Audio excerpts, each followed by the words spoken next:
Hey folks, it's Greg Rice. We're here at Nexus Property Management's headquarters in Pawtucket, Rhode Island. And right now I want to tell you the cardinal rule of being a landlord is you never ever want to accept a cash rent payment. And the biggest reason why is that it's unable to be documented. If somebody hands you a $100 bill, all you have is this, your memory. And that's useless. Okay? You can't rely on memory. You need to have some type of digital record online that's there forever, not only for you, but for the tenant. And also, in the event of a dispute, like an eviction, you have everything clear cut, nice and professional. Now let me ask you this. Say a tenant gives you $100, you forgot about it, and then a month later they said, oh, I gave you $200.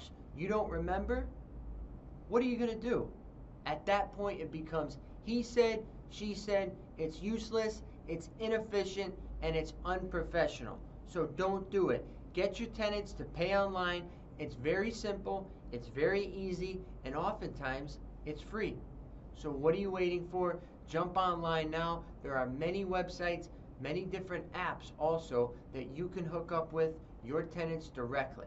Okay? So once again, this is Gregory. We're here at Nexus Property Management, your property managed.